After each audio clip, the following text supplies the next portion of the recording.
having visited Mobile several times before and been exposed to Africatown, but never really familiar with it, I thought it would be a great opportunity to enrich my understanding of the cultural heritage as well as the challenges they were facing. And once I became familiar with the community, it was clear that it was much more than just one issue. The Clotilda came through this water. It was sunk in this water, and our ancestors were taken, and they had to cross that water to get to land. I think that it's really important to know that when you come here and you know that, it makes the place sacred. I always try to picture myself, on that ship and just not knowing where you're coming to a strange land, unclothed, not speaking the language, just not knowing what to expect. Years ago, decades ago, when our ancestors were enslaved and brought here to the shores, the waters and the coast then was used for survival, for fishing, for food, for everyday use, for drinking water, to wash with.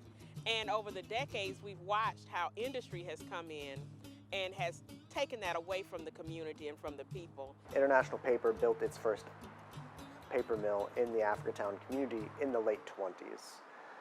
At that same time, you had the foundation of the Alabama State Port Authority and the Port of Mobile along the banks of the Mobile River in downtown Mobile, just to the south of the Africatown community. You also had the creation of the Cochrane Bridge. At the time, it was known as the Cochrane Bridge, which provided the first land route for motor vehicles across the Mobile River and using the causeway to access what was known then as the Old Spanish Trail Highway.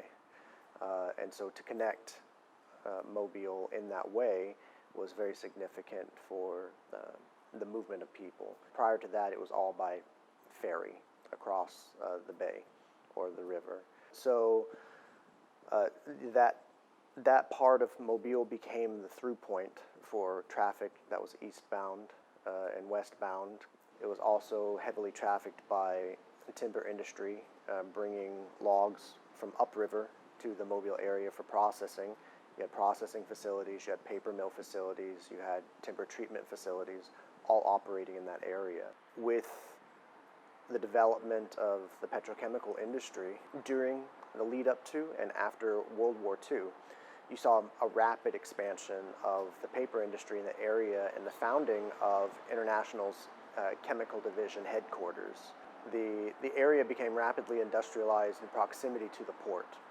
So you had International was beginning the process of turning less than adequate paper stock, being able to break those down chemically in order to be able to use them in high quality paper products.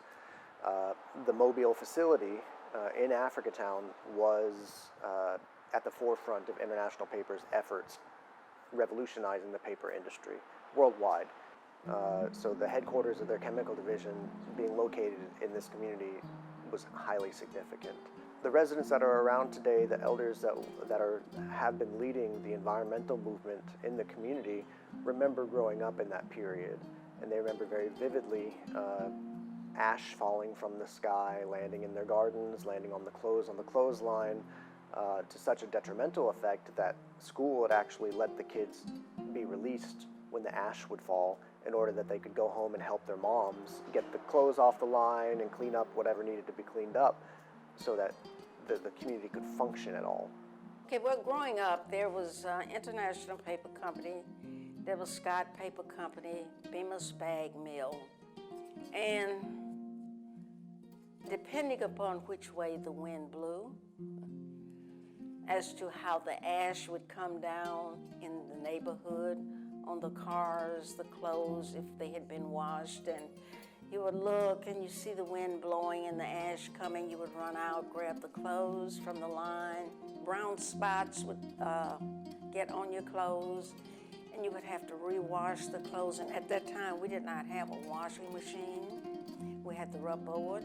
So we would have to rewash the clothes, hang them back up, and pray and hope that they would dry before the ash fell again.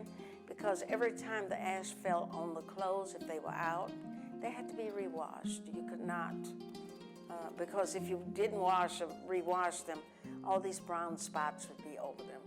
And it just didn't, it was something there that wasn't supposed to be there. You just had to be mindful of which way the wind was blowing. The ash rusted out the cars, the paint on the cars. It was really horrible. The odor was horrible.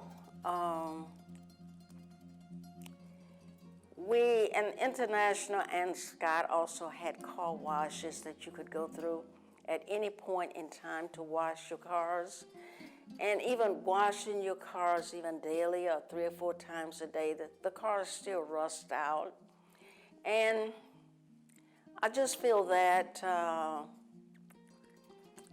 the contaminants or whatever was allowed into the environment is what caused a lot of the health issues that my family encountered and many in the area. I am a twice survivor. I have had thyroid and colon cancer. My surviving brother has had cancer of the kidney and prostate. My brother that died, one had lung cancer, the other had bone cancer, and my sister had breast cancer. It was 7 siblings, including myself. Of the 7, 5 has had cancer. My brother and I are the only 2 survivors. I cannot say for a certainty that it was due to the ash chemical or whatever that was that the companies left and was pouring out in those areas, whether that's the reason. However, none of my grandparents nor my mother or father had cancer, nor their siblings. So I am inclined to believe that there is a definite link with the cancers that my brothers, my sister had, was linked directly to the chemicals or the ash that the companies emitted. My granddad and his buddies would come down here and fish.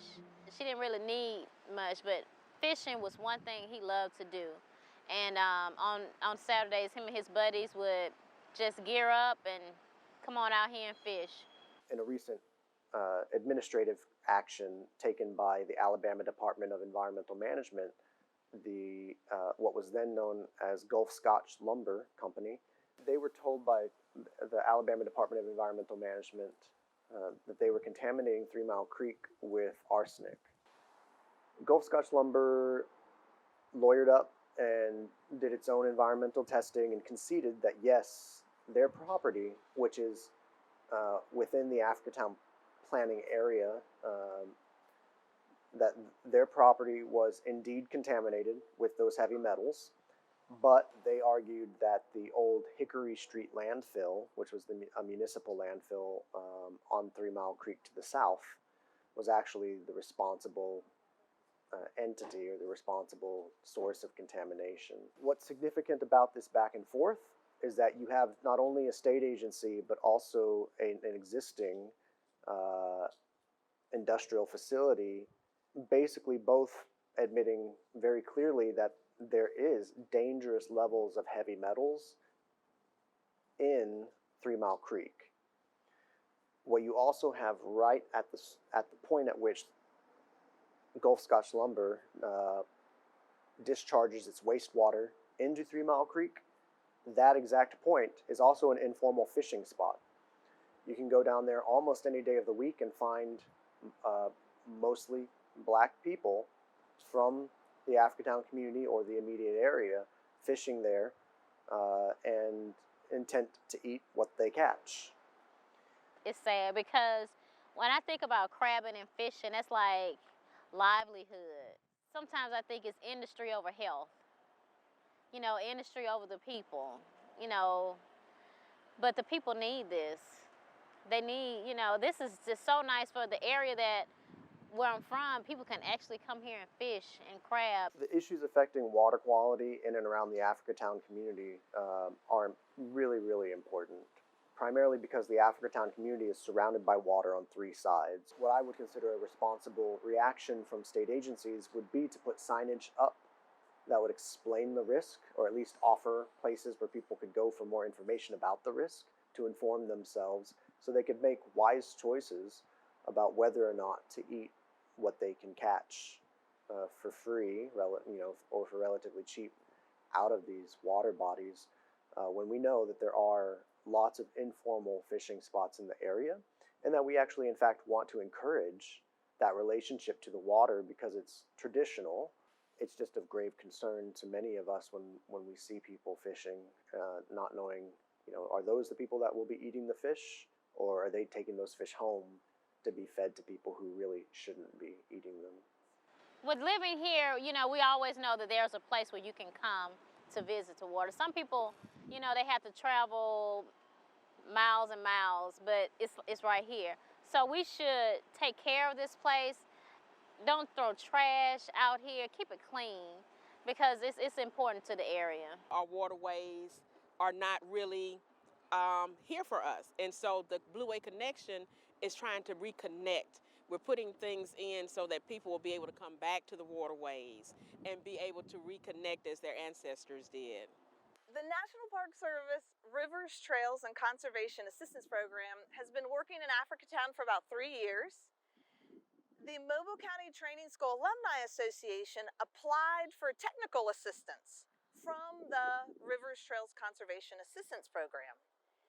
And at first, the community was interested in looking at all types of trails, land-based and water-based trails.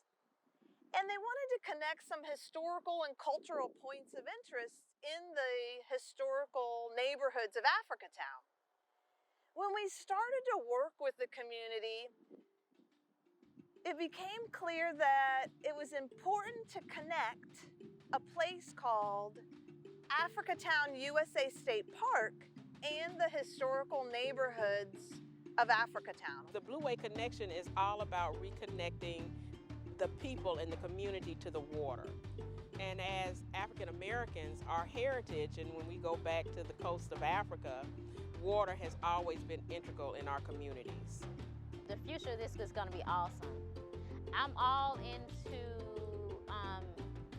economic growth and drawing people here to Africatown so they can learn more, because I don't think it's reaching everybody. I know people, since the finding of the Clotilda, it's getting the traction, but I still don't think everybody has heard about this area. So hopefully with the Blue Way Connection, we can get those people to come and visit Africatown. We hope to engage a younger generation, those of us who are older, with the young folk by having points of interest that go all the way up to the Africatown Park, USA, located in the north part of the county. And so we want to be able to have them to come out just for fun and for recreation and to enjoy the water and recognize the healing powers of the water and being able to spend time interacting with the water.